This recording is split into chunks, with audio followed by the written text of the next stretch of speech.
I didn't take that job because it made sense. I took it because I had nothing left that did. My name's Tom Mitchell.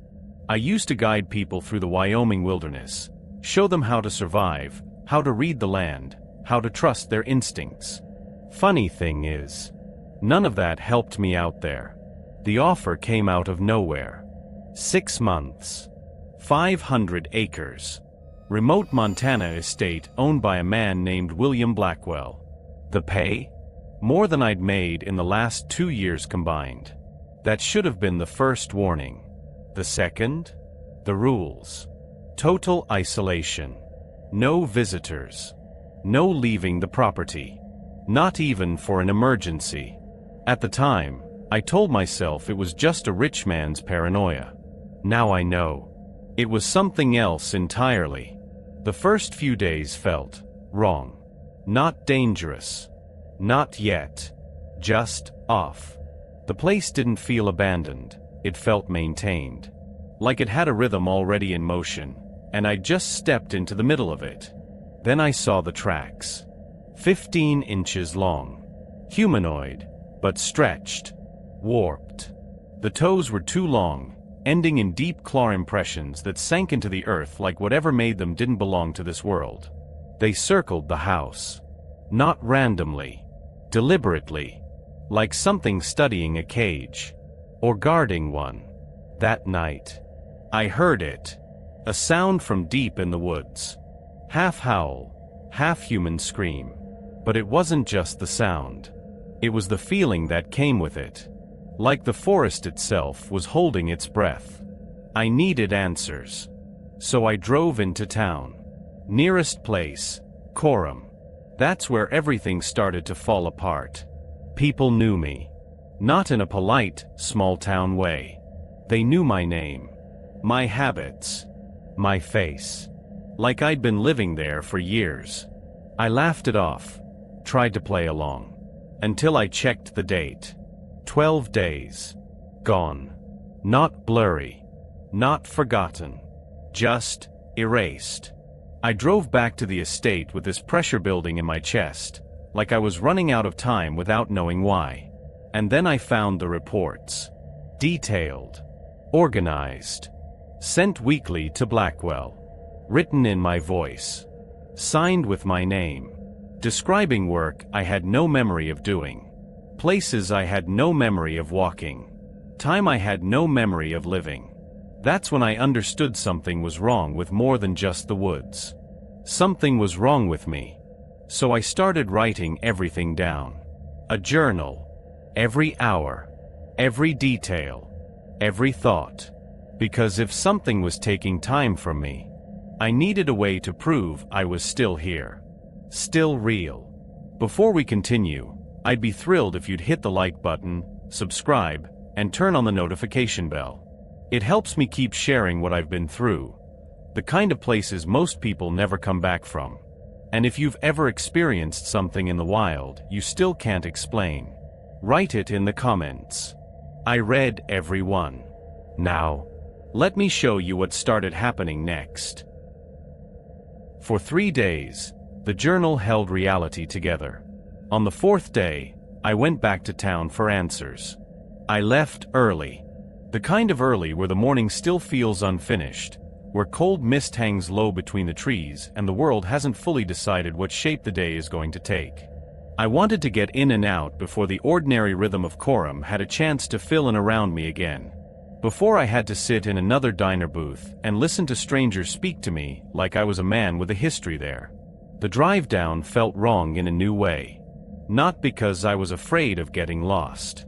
Because I knew I wouldn't. Turn after turn, the road presented itself with that same impossible familiarity. I knew where the ruts would deepen. I knew where the road narrowed enough that 2 trucks would have to negotiate around each other carefully. I knew where a particular split pine leaned over the ditch, as if I'd passed it 100 times before. I wrote those things down in the journal later, because I had started cataloging everything that threatened my sense of what was real. But in the moment, I tried to ignore them. There's only so much a person can process before the mind starts refusing additional damage. Coram looked exactly the same as before when I rolled in. Same small cluster of buildings. Same quiet road. Same harmless face. If anything, the place seemed even more ordinary in the thin morning light, and that ordinariness now struck me as deliberate somehow, like a mask so well practiced nobody noticed it was there. I parked in front of Sullivan's and sat for a second with the engine idling. The first time I'd come into town, I'd wanted reassurance. This time, I wanted confirmation. Something plain. Something undeniable. Someone willing to say out loud what everybody else seemed to know except me. I went inside. The bell above the door rang softly. Emma was behind the counter sorting invoices or receipts into a stack. When she looked up and saw me, her hands stopped moving. That reaction told me more than words would have. There was no smile this time. No easy familiarity. No playful assumption that I was joking. The friendliness from my first visit had vanished completely, and in its place was the look people get when something they hope to avoid has walked through the door. "Morning," I said. She didn't answer right away.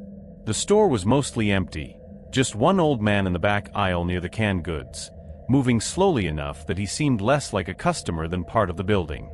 Emma glanced in his direction before setting the invoices down.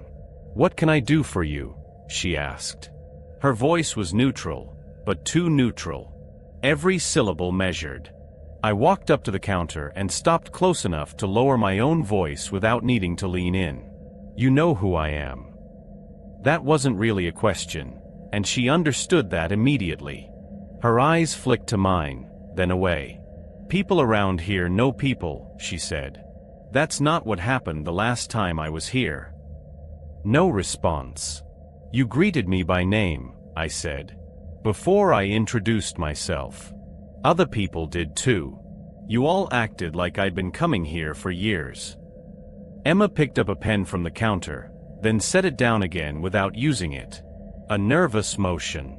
Tiny, but visible. "Memory can be strange," she said. "It's not just memory." I could hear the strain in my own voice by then. Not shouting. Not losing control. But very close to the edge where controlled fear starts sounding like anger. I arrived at Blackwell's estate on October 5th. Then somehow it was October 17th. I found reports in the house computer that I wrote and sent during the missing days. People in this town know me. One man asked if I remembered. "So I'm asking you directly, what is happening up there?" At that, her face changed. It wasn't dramatic.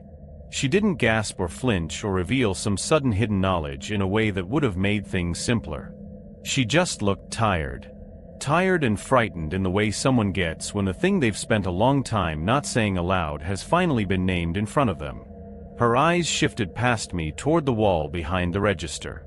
I followed her gaze.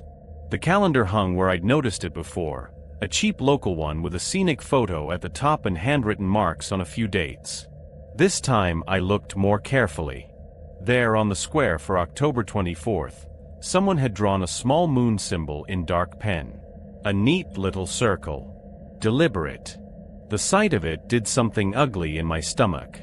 "The full moon," I said. Emma's jaw tightened. When she spoke again, her voice was barely above a whisper. "You need to leave before then."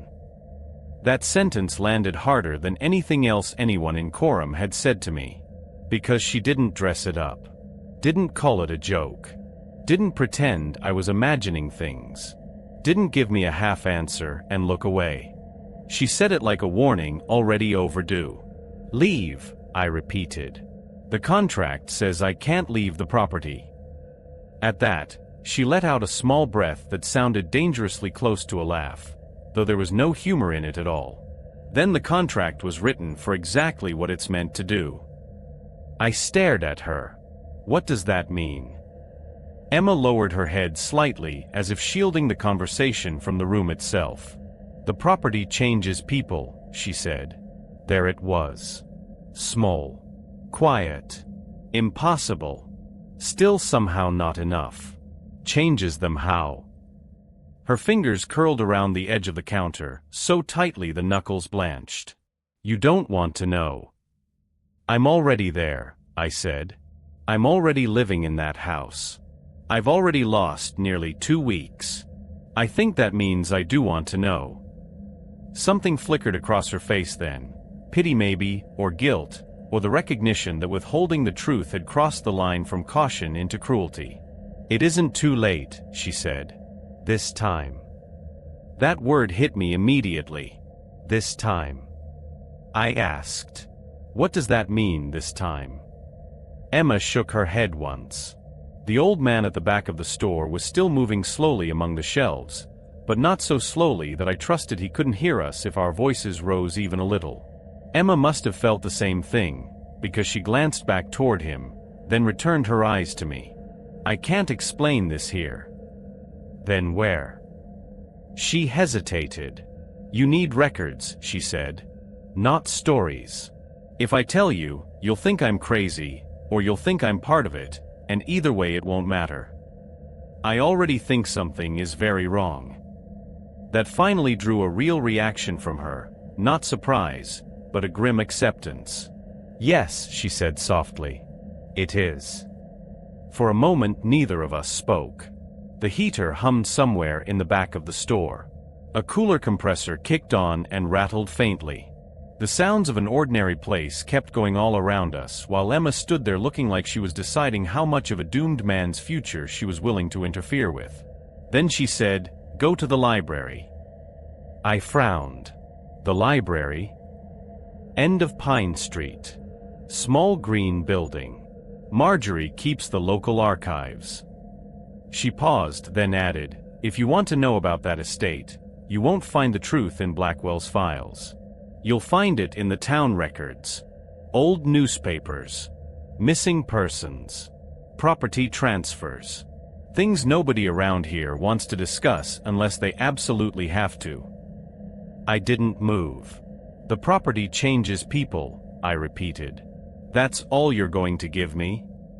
Emma swallowed. When she answered, her voice was low and flat with old fear. "People go up there and come back different. Or they don't come back at all." The words settled between us. I wanted more. I needed more.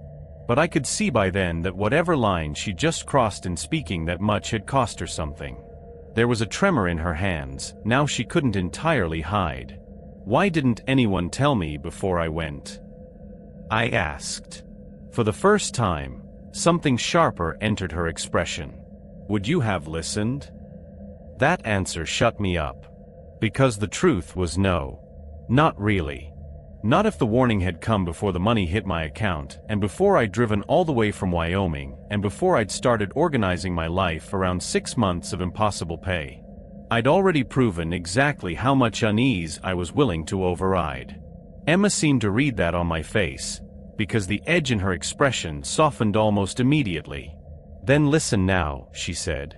"Leave before the moon." The old man in the back aisle finally shuffled forward with a basket in his hand, and whatever little protected space our conversation had occupied collapsed with his approach. Emma straightened. Her face reset into something polite and closed. I understood the dismissal. I took one last look at the calendar behind her. October 24th. The small moon symbol. 3 days away. Then I picked up a local newspaper from the rack near the door, mostly to give myself a reason not to flee the store too obviously. A small article on one of the inside pages caught my eye before I folded it under my arm. Reports of unusual wildlife movement in the national forest. Deer and elk shifting away from normal feeding routes. Fish and game blaming weather. I thought of the deer I'd seen explode from the tree line behind the house on my first night. I thought of the silence that had swept the woods before they ran. Then I stepped back out into the cold. The air felt sharper than before. The sky clearer. The town somehow smaller. If the town was hiding the truth, the old newspapers weren't. If the town was hiding the truth, the old newspapers weren't. The Coram Public Library sat at the end of Pine Street exactly where Emma had said it would, A small one-story building with faded green siding, narrow front steps, and a hand-painted sign that looked older than the internet. It barely resembled the kind of place where anyone would keep dangerous information. If anything, it looked like a room built to hold quilting books, fishing records, and local school yearbooks. Which, in a way, made it feel safer. I parked out front and went in with the folded newspaper still under my arm. The place was quiet in the way only small libraries can be. Not the hush of institutions. Something gentler. Carpeted floors. Low shelves. A few computer terminals that looked dated even by rural standards. The smell of paper, dust, radiator heat, and old glue. Near the front desk sat a gray-haired woman in thick glasses sorting index cards into a tray with a sort of absorbed patience that made me instantly aware of how badly out of place my own pulse was. She looked up as I approached. "Can I help you?" Her tone was neutral. No recognition. No flicker of familiarity. After the morning I'd had, that alone nearly made me trust her. "I'm looking for local property history," I said. "Specifically on the Blackwell estate near Hungry Horse." She didn't react the way Emma had. Didn't tense. Didn't hesitate. She just nodded toward a door at the back of the room. "Archives are through there. Local newspapers, county records, maps, that kind of thing. Sign the guest book before you go in."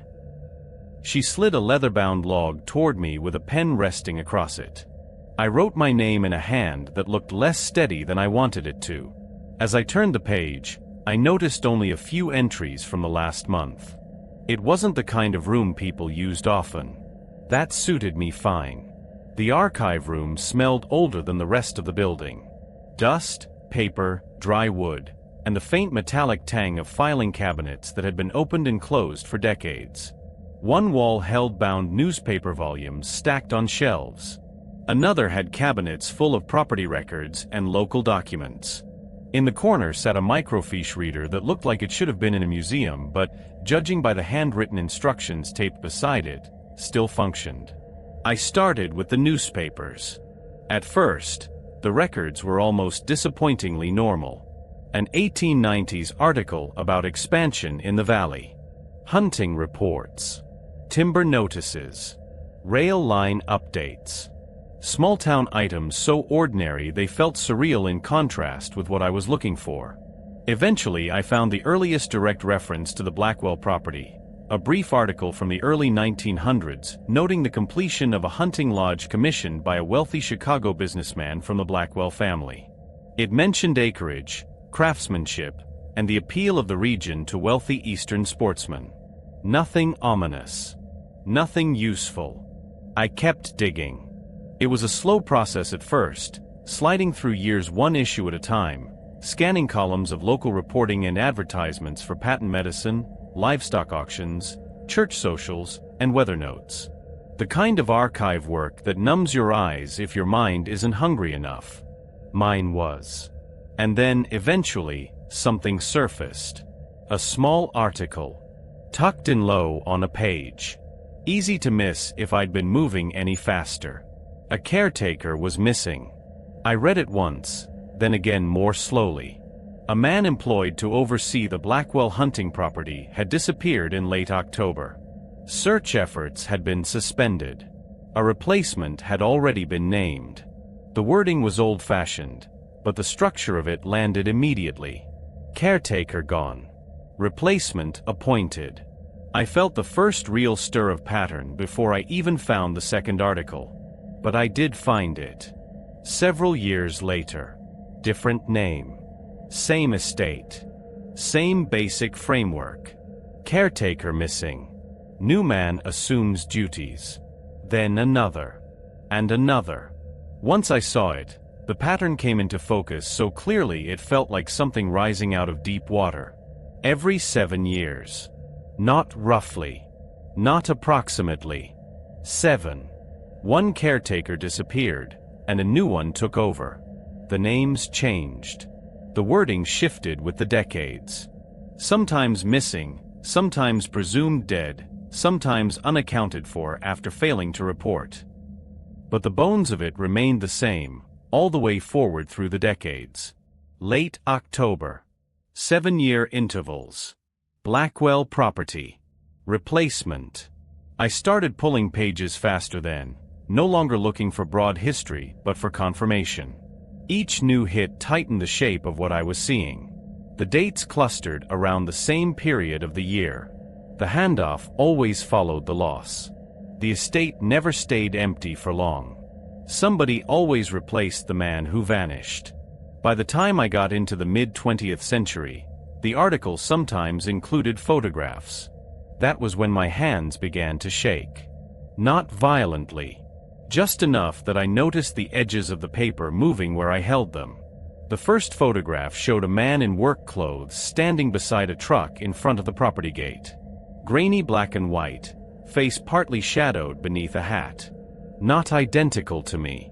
Not enough to call it impossible. But similar. Dark hair. Lean build. Light eyes. Then another photo from a later decade. Same general shape. Same kind of face. The details shifted with clothing and age and photography, but there was enough resemblance there that if you told me they were cousins, brothers, father and son, I'd have accepted it instantly. They looked like variations of me. Not exact copies. Iterations. The sick thing was that each one, standing alone, could have been dismissed. People resemble each other. Old photographs distort features. The mind reaches for patterns when fear is looking for structure. But there were too many. And with each new article, the effect worsened. It stopped feeling like coincidence and started feeling curated. As though the estate, or the family behind it, had always selected the same type of man. Same general height. Same frame. Same face reduced and rebuilt over time. By then my notes had become nearly illegible in places. Names. Dates. Arrows.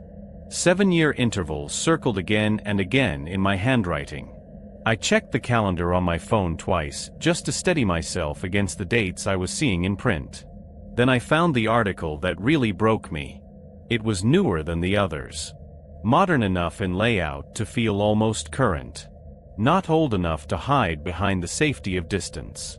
Just a few years back. The headline itself was ordinary. A brief local interest item noting that the Blackwell estate had appointed a new caretaker after William Blackwell returned to Chicago. The caretaker's name was listed clearly. Thomas Mitchell. For a second I truly believed I had misread it. I bent closer. Read it again. Then I saw the photograph. It was me. Not someone vaguely like me. Not another caretaker with similar features. Me. The same face I saw in the mirror every morning. Same jawline. Same eyes. Same mouth. Even the same general way of standing, slightly angled like I never fully relaxed in photographs. The image was grainy and small, printed in cheap newspaper quality, but there was no room for mistake. According to that article, I had taken over care of the Blackwell estate in 2016. 7 years ago. I sat back from the archive table so abruptly the chair legs scraped against the floor. For a moment everything in the room seemed to lose depth. The shelves. The paper stacks. The filing cabinets. My own hands in front of me. It all flattened, as if my mind had reached its limit and was refusing to process one more impossible thing. That couldn't be right. I had been living in Wyoming. Working as a guide. I had clients. Tax records. A driver's license. Lease agreements. My sister. People who knew me. A life with continuity and detail and ordinary proof attached to it. Unless. And that thought opened beneath me, so suddenly I actually stood up. I reached for my phone with clumsy fingers and found Beth's contact. I didn't expect the call to connect. Cell service at the estate had been non-existent, and most of the drive into town had been dead zones until I got close enough to civilization. But in the library parking lot, with one unreliable bar crawling back onto the screen, the call went through. It rang 3 times before going to voicemail. Her voice, Familiar, ordinary, human, nearly undid me on the spot. "Beth," I said, and heard immediately how wrong I sounded. Tight. Breathless. Trying too hard not to sound either of those things. "It's Tom. I need you to call me back as soon as you get this. It's important." I looked down at the article still open on the table through the archive room doorway. "I need to know exactly when we last saw each other in person," I said. "Not talked. Saw each other. And if you have any recent photos of us together, can you send them to me? Any family stuff. Holidays. Anything you've got. Please." I stopped there because I didn't know how to explain the real question without sounding insane. How long have I been me in the way I think I have? I ended the call and just stood there with the phone in my hand. Then I went back inside and took photographs of everything. Every article. Every date. Every face that resembled mine. Every line naming a missing caretaker and his replacement. Because by then I understood something cold and simple. If I didn't preserve the evidence now, I might eventually stop believing I had ever seen it. The librarian barely looked up when I thanked her on my way out. The town outside seemed dimmer than before, though it was still early afternoon. Or maybe not dimmer. Just farther away somehow. Like I had shifted half a step out of alignment with it while reading those records. I sat in the truck for a while without starting it, the papers and notes spread on the passenger seat beside me. My mind reached for explanations and found none that stayed together longer than a few seconds. Another man with my name? Not with my face. Identity theft? Not across a century of repeating cycles. Forgery? By whom, and to what end? A mental break? Hallucinations don't leave newspaper archives and guestbook signatures and towns full of people calmly agreeing on the same lie. That was the worst part. Not the fear. The absence of any workable reality large enough to contain what I was finding. By then I was no longer trying to prove something supernatural was happening. I was trying to prove I still existed in the way I thought I did. And I was losing. I started the truck and drove back toward the estate with a kind of numb concentration people have after hearing a diagnosis they don't yet understand. When I got back to the estate, I stopped thinking of it as a job site. It felt more like a trap. When I got back to the estate, I stopped thinking of it as a job site. It felt more like a trap. That shift changed the way I moved through the property almost immediately. Up until then, even with the missing time and the tracks and the town's impossible familiarity, some stubborn part of me had still been trying to behave like a man doing a difficult but manageable job. Checklists. Systems. Schedules. Work first, explanation later. After the library, that illusion was gone. The estate no longer felt like a place I had chosen to live in for 6 months. It felt designed. Engineered around a purpose I didn't yet understand, but one that had clearly begun long before I arrived. I didn't go inside right away when I returned. I parked, grabbed my camera and the property binder, and stood for a moment in the cold afternoon light staring at the tree line around the house. The manual's constant emphasis on boundaries had bothered me from the beginning. At first, I treated it as one of those rich man concerns. Fences, property lines, liability, all the usual reasons landowners obsess over perimeters. But now, with the archives fresh in my mind and every 7-year disappearance circling the same piece of land, the boundary language felt different. Less legal. More ritual. So instead of heading to the office, I opened the map section in the binder and followed one of the marked patrol routes out from the house toward the outer property line. The trail took me through dense timber almost immediately. Pines, fir, underbrush, the ground uneven with roots and old needles. Late afternoon light filtered through the branches in narrow cold slants, and every few minutes the wind moved through the tops of the trees with a dry whispering sound that made me stop and listen even when I knew it was only wind. I kept the rifle slung over my shoulder and the camera in my hand. The first carved symbol was on a tree maybe half a mile from the house. At first glance it looked like damage, old bark scored and weathered by time. But when I stepped closer, The shape resolved into something deliberate. It had been cut into the trunk with enough force and care to outlast years of growth. The lines were worn but still readable. Some kind of crude figure. Elongated. Antlered, maybe. Limbs too long. Body too narrow. Not quite animal. Not quite human. I stared at it for longer than I needed to. Then I took a photograph. And another from farther back for context. I checked the map, then continued along the marked boundary route. 100 yards later, I found another one.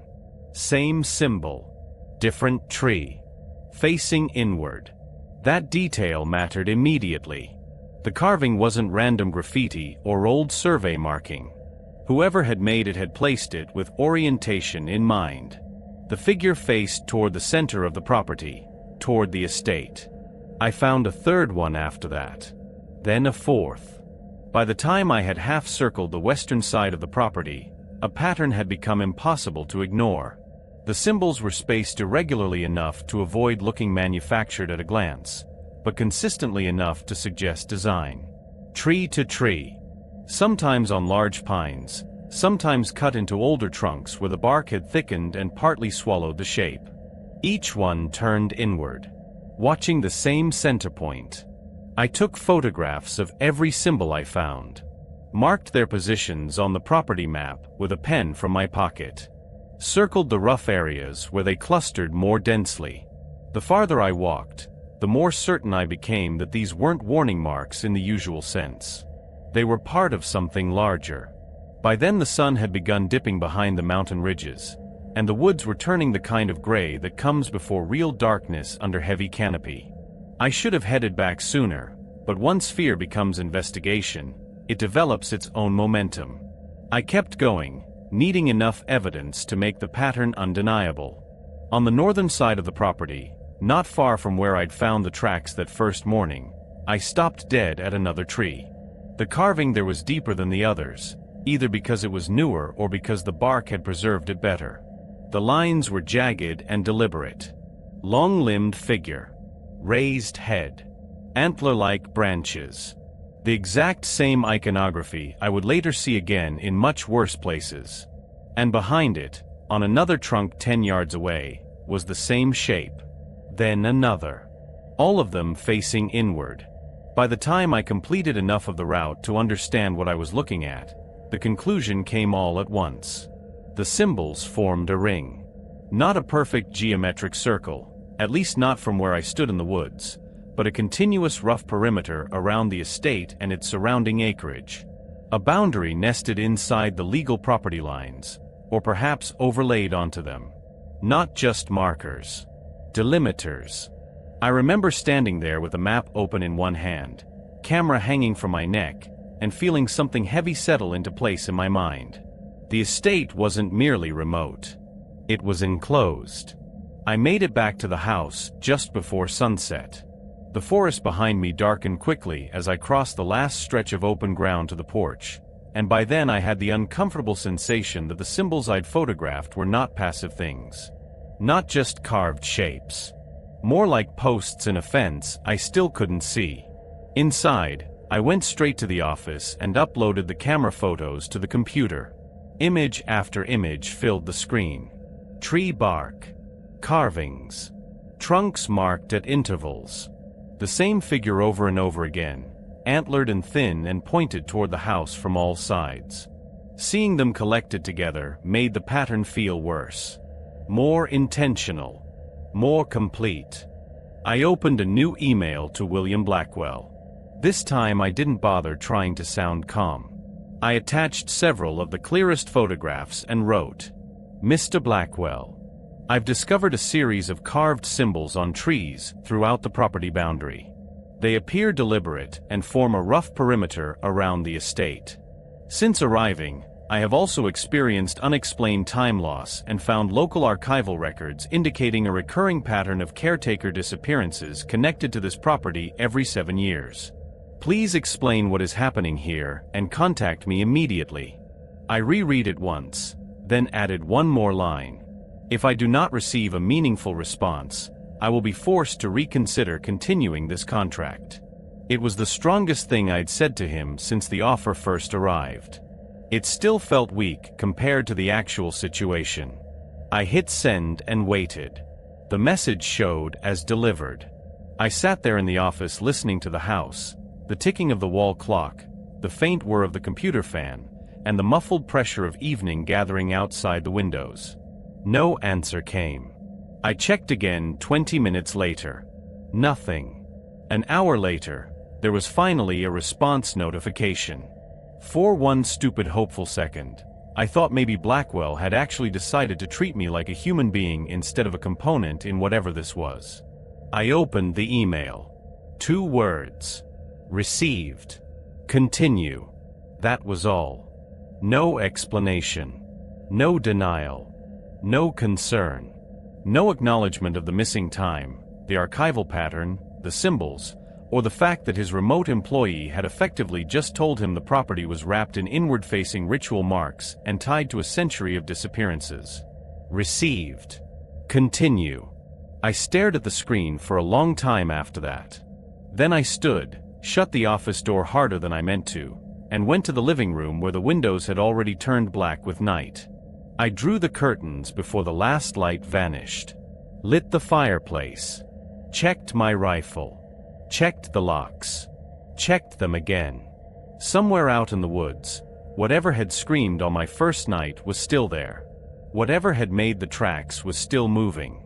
And now I had evidence that the entire property had been circled, not just legally, but symbolically, deliberately, maybe ritually, by markers all facing inward as if the house at the center mattered more than anything trying to get in from outside.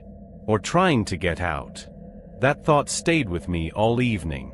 The silence beyond the curtained windows felt heavier than it had before, and every time the house settled or the fire shifted in the grate, my body tightened before my mind could catch up. By then I was no longer wondering if something was wrong with the estate. I was wondering what kind of place needed a boundary like that.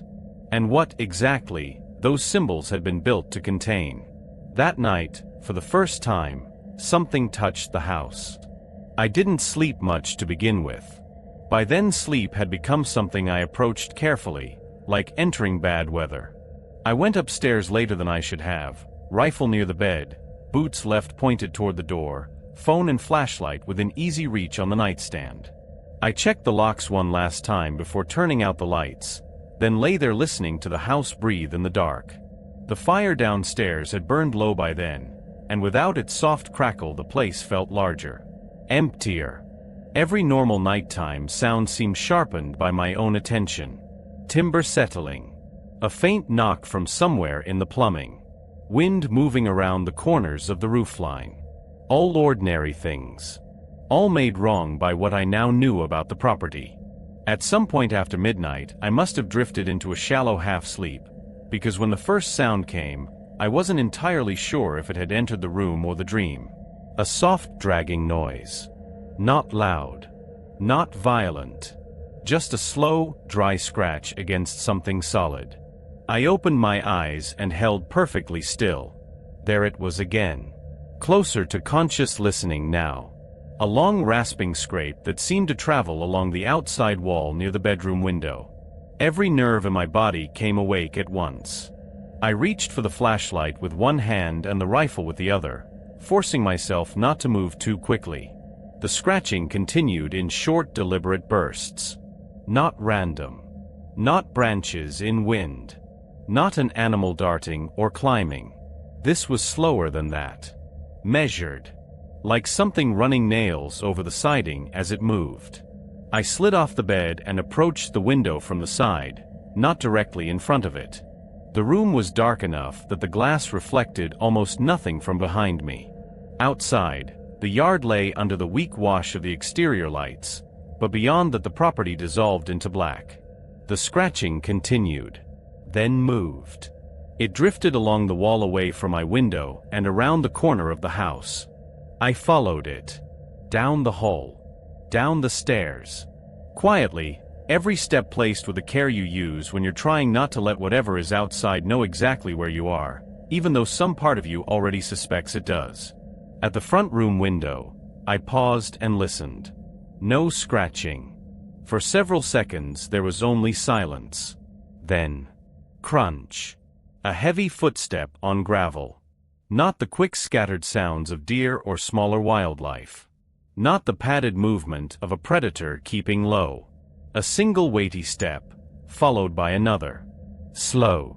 Deliberate. I crouched below the level of the window, then raised myself just enough to look through a narrow gap in the curtain. The motion light over the driveway had come on. At first, I saw nothing. The lit gravel sat empty, pale and flat under the yellow-white wash of the lamp. The stacked wood by the sidewall cast a hard-edged shadow. My own truck sat dark and still. Then, at the very edge of the light where the brightness met the black of the trees, something moved. A shape. Tall. Thin. It crossed just enough of the light line for me to register proportions before it slipped back into darkness. It was too upright to be any normal animal. Too narrow. Too high off the ground. The image lasted maybe a second. Less. But once seen, it stayed in the mind with a clarity that felt far more permanent than the moment itself. I remained frozen there long after it had vanished, waiting for another movement, another footstep, anything to confirm what I thought I'd seen. Nothing. The motion light clicked off a minute later, dropping the driveway back into darkness. I don't know how long I stood in the living room after that. 10 minutes, maybe more.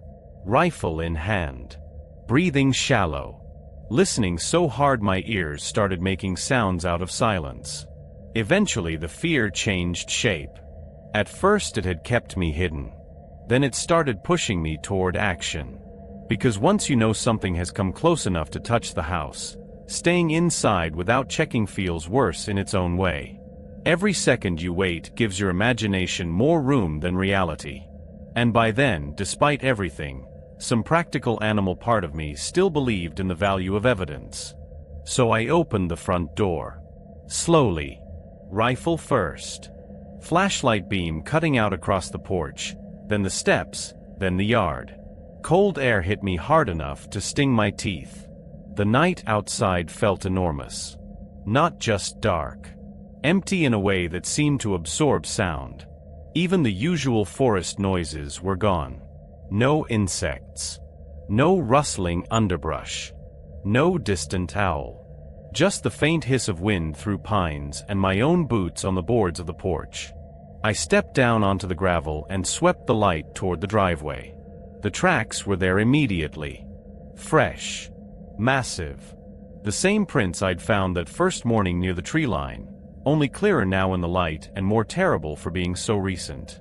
The gravel itself didn't hold shape well, but the softer patches around the drive and near the edge of the grass had been impressed deeply enough to preserve the form. Long foot. Elongated toes. Deep claw punctures. I followed the beam outward and saw that the tracks had circled the house again. Not wandering. Not investigating at random. Circling. I turned the flashlight toward the sidewall where I'd heard the scratching. The beam landed on the siding and stopped me cold. There were gouges in the wood. Long parallel scratches carved down through the outer surface in deep raw lines that looked almost black in the flashlight beam. Some were chest height. Others much higher.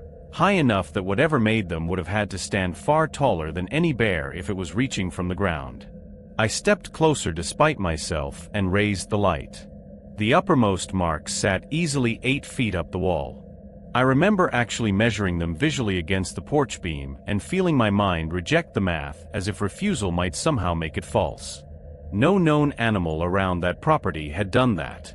Nothing natural had walked up to the house, stood there in the dark, and dragged claws across the siding that high off the ground. I backed away from the wall and turned the beam toward the tree line so fast my shoulder hurt. Nothing there. No eye shine. No movement. No shape waiting at the edge of the forest. But absence didn't comfort me anymore.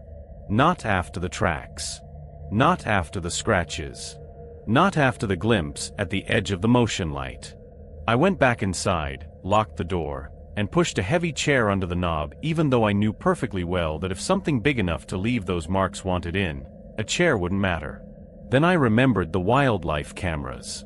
I had brought a few with me for the same reason people always bring things like that into remote country. To catch deer, elk, maybe a bear if you got lucky. I had left one pointed toward the back clearing and another toward the side yard, mostly out of habit. Until that moment, I'd barely thought about them. Now they felt like the only witnesses on the property besides me. I didn't wait until morning, but fear eventually forced caution over impatience.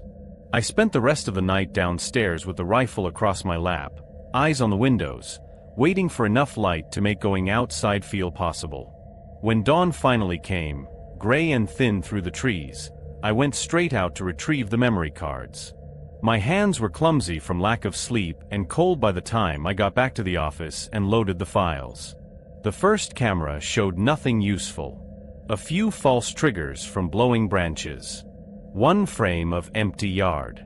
Another of moonlit gravel. The second gave me a burst of hope and disappointment all at once. A deer tearing across the property at full speed, body blurred by motion, ears pinned back, every line of it screaming panic. It was the same kind of terror I'd seen from the animals behind the house that first evening. Then I opened the third file. And for a second, I forgot to breathe. The image was imperfect. Soft around the edges.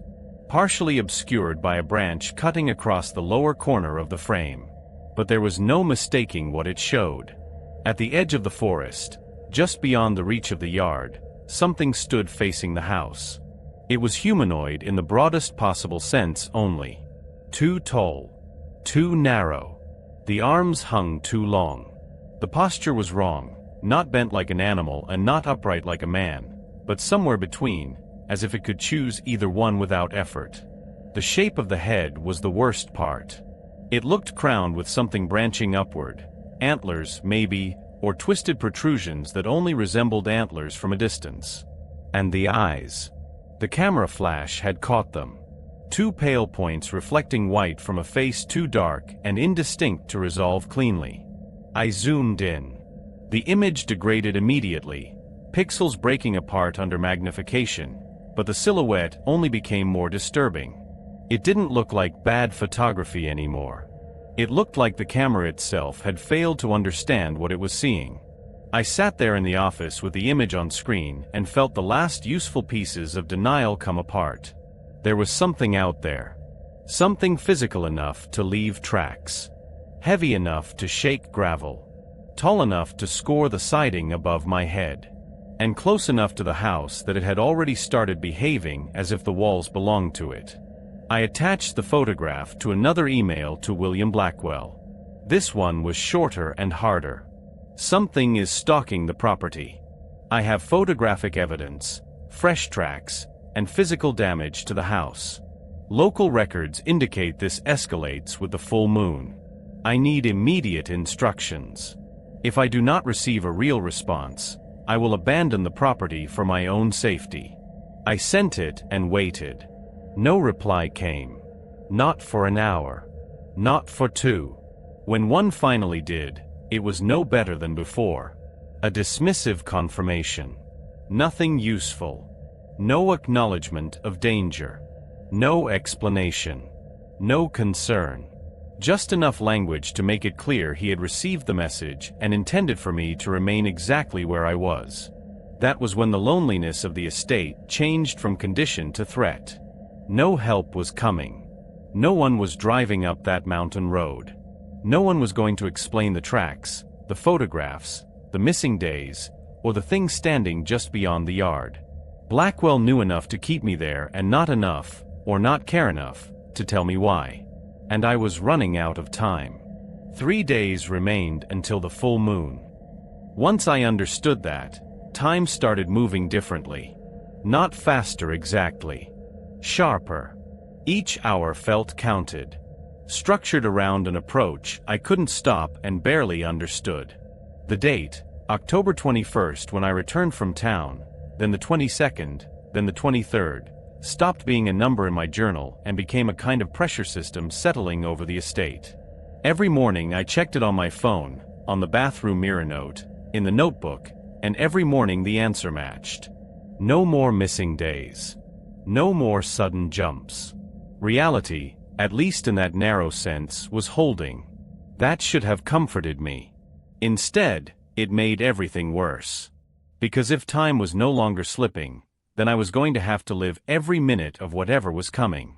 I spent those 3 days preparing the way people prepare when they know preparation is mostly psychological, but do it anyway because doing nothing would be unbearable. I reinforced the house. There was plywood in the basement workshop, along with brackets, nails, a power drill, and enough tools to make the place defensible in the crude practical sense. I covered the weaker ground floor windows first, the ones in the living room and the side rooms where the glass ran broad and low. I left the main front windows partly exposed because I still needed visibility, but I boarded over enough of the vulnerable surfaces to make myself feel marginally less like I was sleeping inside a lantern. I checked every lock again and again. I moved furniture closer to the most exposed doors. I set my rifle and shotgun where I could reach them fast from the main room and upstairs landing. I installed more motion sensors around the property edge using gear from the workshop and the wildlife camera kit. Not because I believed electronic alerts would stop anything, but because warning has value, even when defense doesn't. At night, the tracks kept appearing. Every morning I walked the perimeter of the house with a camera, and every morning they were there in some new configuration. Same huge elongated prints, same circling pattern, sometimes farther from the walls, sometimes closer. Never random. Always deliberate. Sometimes crossing over the old impressions from the night before, as if whatever made them had returned to confirm its own path. It was learning the house. Or waiting for something. The forest changed too. That was harder to document, but impossible to miss. Branches snapped in the distance at odd hours. Not the quick dry crack of a deer moving through brush, but heavier breaks, as if something with real weight was passing where it shouldn't. More than once I heard movement in the woods that seemed to keep pace with me as I worked outside, never close enough to show itself, always just beyond where visibility failed.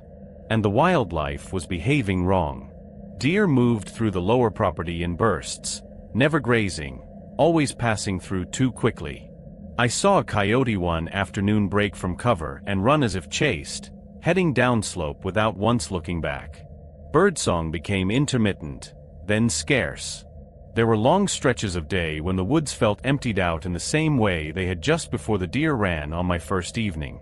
It was like the entire mountain had become aware of a coming event and wanted no part of it. By the 23rd, I had almost stopped pretending I was simply enduring a bad contract. I was under siege. Not actively, not in the way movies depict with constant attacks and visible threats, but in the slower, more corrosive way that matters more in isolation. Sleep deprivation. Anticipation. Repeated signs of approach. The knowledge that whatever circled the house did so with increasing confidence, while the man who hired me refused to provide even the smallest honest answer. I barely ate that last full day before the moon. I made coffee and forgot to drink half of it. I checked the weather as if weather still mattered. I reviewed the archive notes again and found no comfort in them. Caretaker gone. New caretaker takes over. 7 years. Late October. The pattern repeated so mechanically across the decades that I could almost feel myself inside it, another line item in a cycle that had already decided what came next. That evening, October 24th arrived. The date in my journal looked heavier than the others somehow. I wrote it slowly. Then I sat there at the kitchen table for a long time staring at the page while the last of the daylight thinned outside the windows. I knew by then that hiding in the house all night and waiting for whatever came might be the smartest option in one sense and the worst in another. The thing had already approached the walls. It had already circled. It had already touched the siding and watched from the edge of the trees. If the full moon meant escalation, and every warning pointed to that, then waiting blind inside might simply mean surrendering all control of when and how it happened. I didn't like that. I'd spent too many years in wilderness situations to ignore the value of seeing the terrain yourself. Of moving first when you can. Of finding the source of danger before it finds the exact terms of your fear. That instinct may have saved my life before. That night, It nearly ended it. Moonrise came pale and huge over the mountains, washing the property in a cold kind of light that made the world look flattened and unreal. The shadows from the trees sharpened. Frost glimmered along the edges of the yard. The house, with its boarded windows and drawn curtains, looked less like a home than a barricade.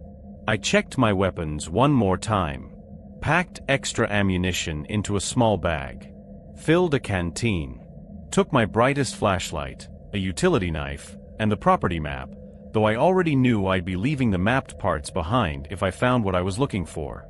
Then I stood on the back porch for a moment, looking at the tree line. The air was colder than it should have been for October. Not normal mountain cold. A sharper, deader kind of cold that seemed to flatten sound and make each breath sting deeper in the lungs. The woods beyond the house were silent again. Not peaceful. Watching. I remember one thought coming clear and steady over all the others. If something was coming for me, I didn't want my first real look at it to be through a torn curtain while it stood inside my house. So I stepped off the porch and began scanning the edge of the property. It didn't take long to find the tracks. Fresh, deep, and leading north. So I followed the tracks into the woods. They were easier to see under the moon than they should have been. Fresh impressions held in frost and soft earth, pale at the edges where the cold had stiffened the ground around them. The stride length alone was wrong enough to keep my pulse elevated from the first 100 yards onward.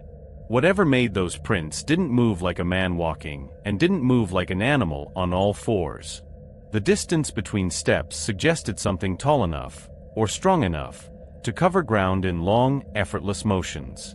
The trail led north, away from the back of the house and into denser timber. At first, I stayed close enough to keep the estate lights just barely visible through the trunks behind me. That was intentional. A survival instinct. You don't willingly lose your reference point at night in mountain forest unless you absolutely have to. But the tracks kept going, and the farther I followed, the more the house lights thinned and broke apart until they were only occasional glimmers between the trees. After that, it was just me, the flashlight, and the sound of my own breathing. The woods felt wrong in every way that matters. No ambient life. No insects. No normal movement in the understory. Even the wind seemed to avoid the lower forest, moving only in the distant canopy so that the sound came from above and nowhere near me. Branches cast long broken shadows across the ground, and every one of them looked for a split second like something crouched and waiting. The tracks doubled back more than once, circling trees, angling between boulders, moving in broad loops that seemed almost playful in their confidence. Not enough to lose me. Just enough to remind me that I was following something that could have hidden itself if it wanted to. That was the thought that kept getting worse the deeper I went. It wanted me to follow. I should have stopped there. I know that. But by then there was too much momentum behind everything. The warnings, the missing time, the symbols, the photograph, the full moon overhead like a clock face. I had crossed some internal line where fear had become a need to see. To know. To drag one impossible thing into full view so I could stop imagining 10 worse ones in its place. It must have been close to 2 miles from the house when the forest started changing. The trees thinned gradually at first, enough that the moonlight reached the ground more cleanly. Then the air changed. That's the only way I can describe it. It felt heavier somehow. Stale. As if I'd walked into a pocket of land where nothing moved unless it had to. I slowed immediately. Ahead, through the trunks, I could see open ground. Not a meadow. A clearing. I crouched instinctively and killed the flashlight, letting my eyes adjust to the moonlight instead. Through the gaps in the trees, the opening looked almost perfectly round. That alone was unsettling enough. Natural clearings rarely hold a shape that's precise unless something keeps them that way.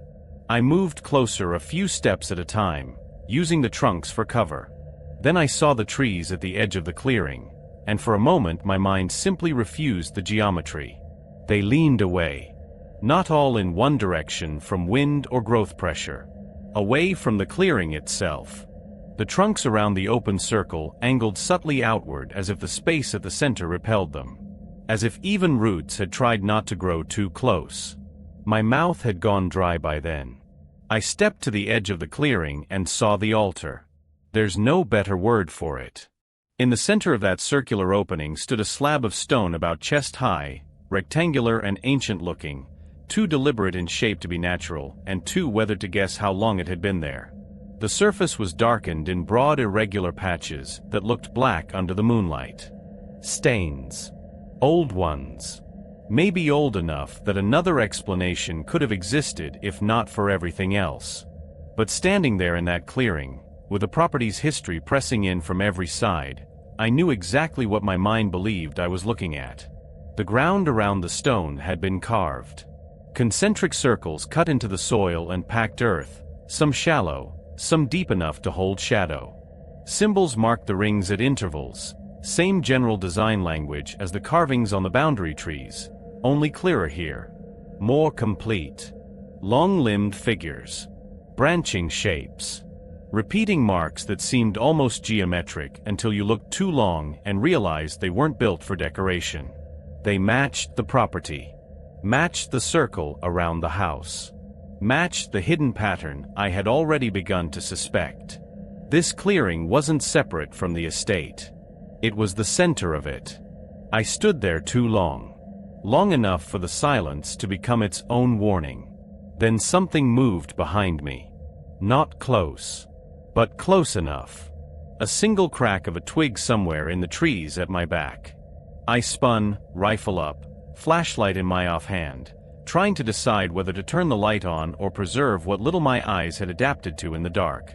Nothing. Only tree trunks. Moonlit patches. Black spaces between them. Then I heard it. A low clicking sound from somewhere to my left.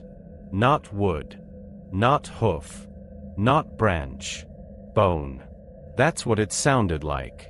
Bone tapping against bone in a slow, irregular sequence, as if something skeletal was adjusting itself just out of sight. The sound moved.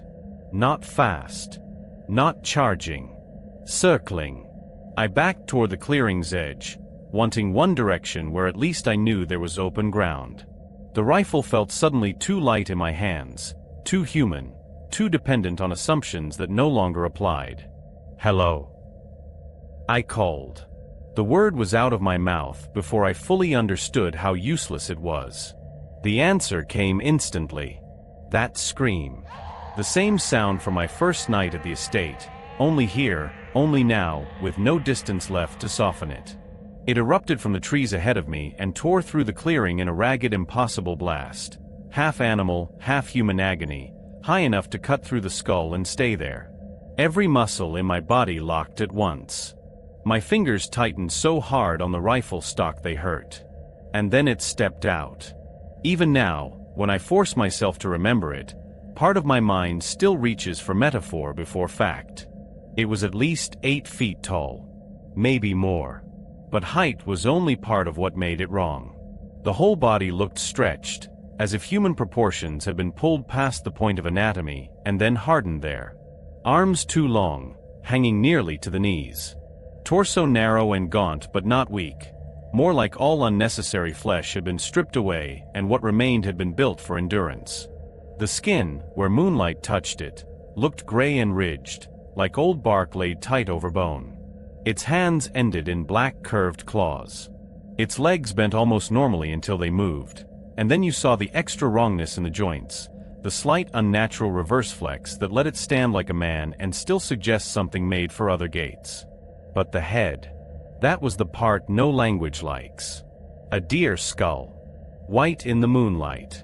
Not worn or decorative or strapped on in any way a sane mind could explain. It was part of it. The antlers rose from the skull in crooked twisting shapes that looked less like antlers the longer I stared and more like branches grown in pain. The jaw hung slightly open, too wide, and in the empty sockets where darkness should have lived there were 2 dull points of red. Not glowing brightly. Just burning. Quietly. Watching me. For a second that seemed to last much longer than it could have, The thing simply stood there at the edge of the clearing with its skull angled slightly to one side, as though trying to understand me. Then it screamed again. Training took over before thought did. I fired. The first shot cracked across the clearing and hit center mass with a visible jolt. The creature didn't fall, didn't stagger. It absorbed the impact in a twitching recoil of skin and bone and then straightened again as if the bullet had meant almost nothing. I fired a second time. Then a third. One struck the torso. Another hit high near the shoulder. The third glanced off the skull with a hard, ugly crack that sent a fragment of white bone spinning off into the dark. That one made it react. Not in pain. In anger. Its whole posture changed at once, head snapping upright, shoulders rolling forward, limbs tensing with sudden terrible purpose. Then it came at me. I've been charged by animals before. Bears on bluff runs. Moose in rut.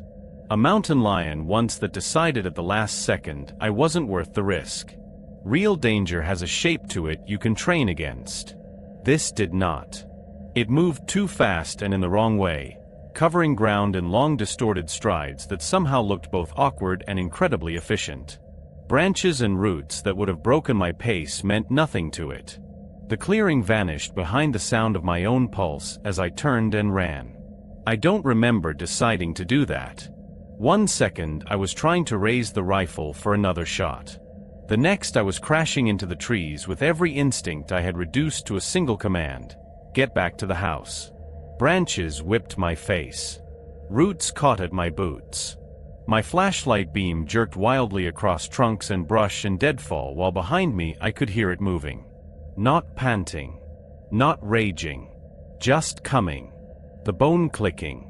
The breaking undergrowth. The long steady rhythm of something that knew it didn't need to hurry to catch me. I glanced back once and saw enough to make me run harder. It was weaving through the trees with those impossible limbs, closing distance not with a sprint but with a kind of loping inevitability. The red points in the skull were fixed on me. The house lights appeared through the trees ahead like a vision. I hit the open yard almost falling, boots skidding in frost-hardened grass as I sprinted for the porch. My hands were shaking so badly, I nearly dropped the keys trying to jam one into the lock. Behind me, the thing stopped at the edge of the tree line. That was the detail I noticed even in panic. It did not charge across the yard immediately. It paused there, where the woods ended and the property began, as if measuring some line I could not see. Then I threw myself inside and slammed the door shut. I made it back to the house. But the thing followed me home. I slammed the front door, turned the lock, and for one wild second just stood there with my forehead nearly touching the wood, trying to breathe through the panic clawing up my throat. My hands were shaking so hard the rifle muzzle trembled visibly in the corner of my vision. Every instinct I had was screaming to move, to fortify, to do something, but fear had reduced the first few seconds to pure animal survival. Then it screamed outside. Not from the forest this time. From the yard. The sound hit the walls of the house and came through them like pressure. I stumbled backward, turned, and started dragging furniture toward the front door without even knowing what I was grabbing. A side table first. Then a heavy accent chair. Then one end of a narrow console that scraped across the floorboards so loudly it seemed obscene. It was useless. I knew it was useless while I was doing it. But terror doesn't care whether an action will work. It only cares whether it feels like resistance. A scraping sound began along the outside wall. Claws. Deliberate. Slow. Traveling over wood. I froze. The sound moved from the front of the house toward the east side, dragging itself along the siding exactly as it had the previous night, only this time there was no question what was making it. Every nerve in my body tracked the path of it as it went. Then it stopped. The silence lasted maybe 2 seconds.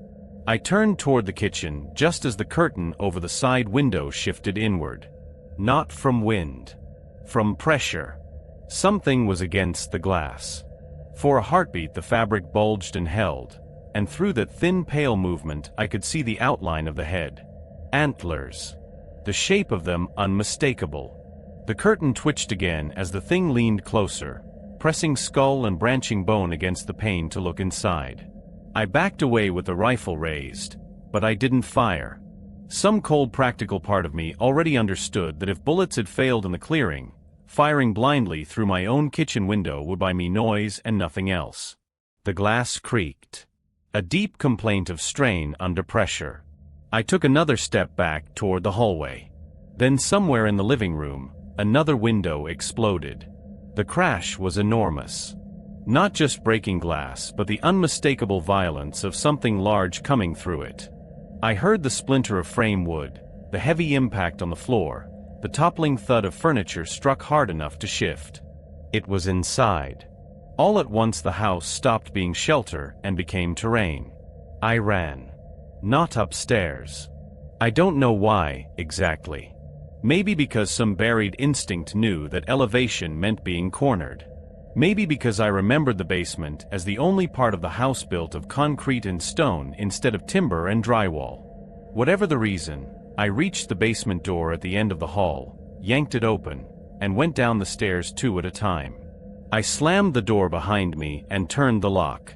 Above me, the sound of heavy movement crossed the floorboards. Not frantic. Not random. Measured.